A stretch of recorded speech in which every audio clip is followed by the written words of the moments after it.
Hello YouTube, VidHead85 here. Thank you so much for joining me for this episode here. I'm going to be talking about a little bit about misinformation and some ways that people have been fact-checked brutally. Now, a lot of misinformation is nothing new. It's been around since people have been able to speak and write, and especially when literacy began to creep up, people have began to read things on the internet, in books, that are false. And Mark Twain, this quote is attributed to Mark Twain, I believe, but it said that the lie can travel the world before the truth can lace up its shoes. But thankfully, we have community notes on Twitter now that can, well, the truth can lace up its shoes a little faster. So this one, now, in the aftermath of the 2020 election, was one where I knew that, like, in the aftermath of 2016 election, there were so many things about the election and whatnot. And then when in 2020, people were like, okay, yeah, like, we're done with this. And frankly, no matter what, there's going to be allegations in 2024 because conservatives just want to find some shit. But they're always looking for something, but they're never really solving actual problems. So let me look at Tommy Tuberville here, the dumbest senator, and he's from Alabama. So, I mean, Alabama and stupidity, unfortunately, with Republicans is quite... Republican stupidity in Alabama are like, eh. So let's look at this. Hope Joe Biden enjoys going out for ice cream in New York City while the rest of the city is afraid of crime and migrants. Of course he's going to be a racist because, he's an ass. And then someone put, the community notes said, New York's homicide rate is 4.8 per 100,000.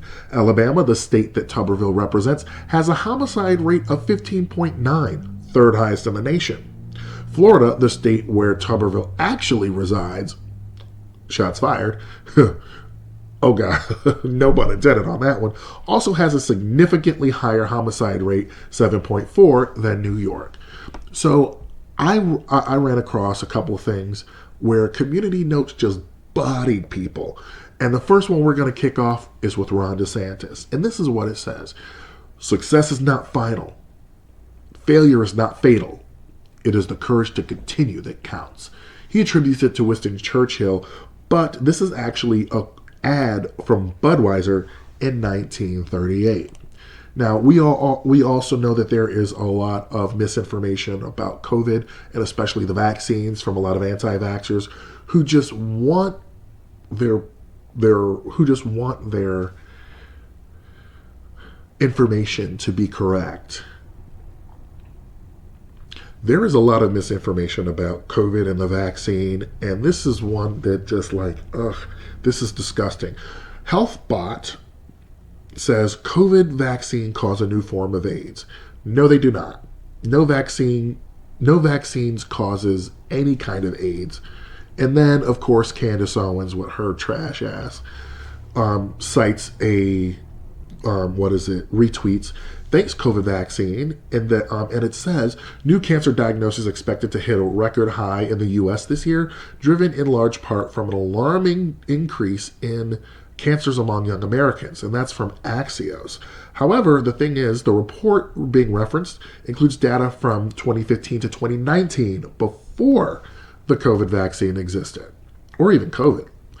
And then one of them talks about Elon Musk is sadly passed away this morning at 52, and it's like, no, he's very much alive. Why did that one have to be the fake one? And then I love this next one, which, see, recently we have been hearing a lot of retailers talk about retail theft. However, and there have been hearings about it, and people have been wanting solutions. However, upscale Mexican restaurant Calavera closes under weight of Oakland crime. No, they didn't. The restaurant lost a wage theft lawsuit with 263 employees in 2022, resulting in an undisclosed settlement. Claims of employee mistreatment also resulted in boycotts. I wish that state legislatures were willing to take on wage theft as hard as they are trying to take a stand on retail crime. But you know what? Individual laborers don't really contribute thousands of dollars to their campaigns, so they're going to take the side of retail here. And then, of course, we have stop doing cardio if you're trying to lose weight. No, you need to burn calories with cardio too.